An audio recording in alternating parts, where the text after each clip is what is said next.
السلام عليكم، ازيكم يا حبايبي؟ عاملين ايه؟ يا رب تكونوا كده دايما بخير. النهارده بقى هنعمل مع بعض الكبسة السعودي.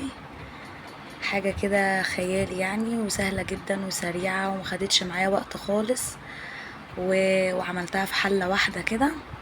وعملت معاها سلطة الدقوس.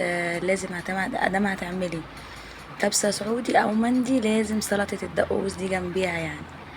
بس انا الصراحة كنت اول مرة اعملها بس عجبتني جدا، وحاجة كده تحفة وخيال، ولادي حبوها جدا يعني ما شاء الله. وتعالي بقى اقولك عن المكونات بتاعتها وازاي عملتها. ودي طبعا كانت المكونات بتاعتنا، كان ورق لورا وقرفة وبعدين وشوية حبهان. ودي الطاول طبعا اللي انا كنت حطاها عليها كزبرة وفلفل اسود وبابريكا وكاري وكمون وكان شويه. كان الخلطه كانت الاكله دي كانت عايزه صلصه، بس انا طبعا ما كانش عندي صلصه، كان عندي كاتشب. كان عادي يعني ان انا احط كاتشب عادي. ودي طبعا المكسرات بتاعتي كان فول وزبيب، ولو انت عايزه تحطي اي نوع مكسرات تاني عادي براحتك. بس ده اللي كان متوفر عندي يعني، كله عملته كده في نفس الحله اللي انتوا شايفينها دي. انا جبت كده طبعا كان معلقه زبده ومعلقتين او 3 معالق زيت مع الزبده، وحطيت كده البصلة بتاعتنا، وحطيت بقى التوابل بتاعتنا. كنت عايزة احط، لو انت عندك يعني ليمون مجفف ممكن تحطي واحدة، بس انا ما كانش عندي فما حطيتش. زي ما انت شايفة كده كنت حاطة قرفة وورق لورا وحبهان. ومسكت طبعا مسكت طبعا الفراخ بتاعتنا كده، حطيتها كده مع البصلة بعد ما خدت تشويحة. والقرنفل برضو ما تنسيش يعني وحدتين قرنفل كده. طبعا مسكت بقى الفراخ بتاعتنا شوحتها كده في الحلة مع التوابل بتاعتنا اللي انا حطيتها دي. ولسه بقى احط بقيه التوابل واوريكم شكلها كده حاجه خيال وتحفه، وكلها في حله واحده يعني. ما بتوسخش كذا حله والكلام ده، هي حله واحده. حاجه كده تحفه يعني والله بجد يا جماعه. انا اول مره الصراحه اجربها وطلعت جميله جدا يعني. وسلطه الدقوس برضو كانت تحفه معايا جميله قوي.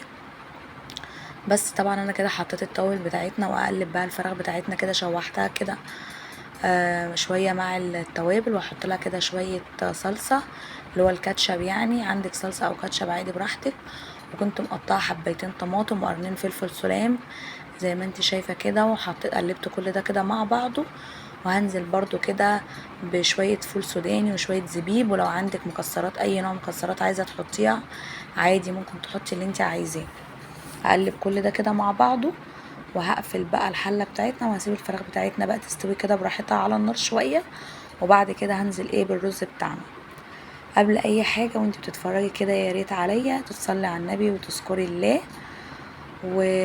وقولي لي في الكومنتات لو عجبتك القناه بتاعتي او الاكله بتاعتي اللي انا قدمتها النهارده دي. اكتبي لي في الكومنتات. ولو نفسك في اكله انت عايزه تعمليها او عايزه تعرفي طريقتها قولي لي، وانا هعملها وانزلها على القناه ان شاء الله. وقناتي اسمها ام العيال في البيت بيتي. وبس بس كده يا حبايبي. وهحط بقى الغطا بتاع الحله، هسيبها بقى تستوي كده براحتها. طبعا الشوربه بعد ما اتشربت كده كان خلاص بقى الرز والفراخ بتاعتنا كانوا خلاص داخلين على سوا. هتوطي بقى النار عليها وهتسيبها تستوي براحتها. وكده بقى بالكبسة بتاعتنا بعد ما خدت السوا بتاعها كامل خلاص يعني استوت كلها كده زي ما انت شايفة. والرز بتاعنا ما شاء الله كان مفلفل كده. بس هطلع بقى الفراخ كده من الرز، هنفضها من الرز يعني، وهطلعها كده في طبق على جنب. هشوحها في حتة زبدة انا عايزاها بس تاخد لون يعني، عشان وانا بقدمها يبقى لونها محمر كده. عايزه تقدميها كده مع الرز وتكبيها كلها كده في الصينيه براحتك عادي زي ما تحبي. بس انا كده طلعت الفراخ وخليتها خدت لون كده في معلقه زبده يعني. وهوريها لك برضو دلوقتي وانا مقدماها كده. وطبعا الرز بتاعنا كان ما شاء الله حاجه كده تحفه الله اكبر ومفلفل كده. طبعا انا سبت الكبده والقوانص فيه كانت اتهرت اصلا كده معاها، فما شاء الله يعني على طعمه كان زي ما انت شايفه كده يعني.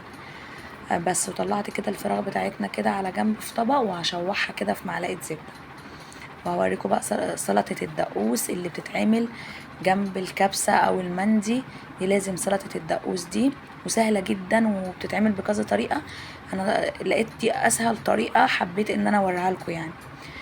جبت كده يعتبر ربع كيلو طماطم او نص كيلو حسب ما تحبي، وقرنين فلفل وخمس فصوص توم، وحزمة بقدونس قطعتها كده زي ما انت شايفة.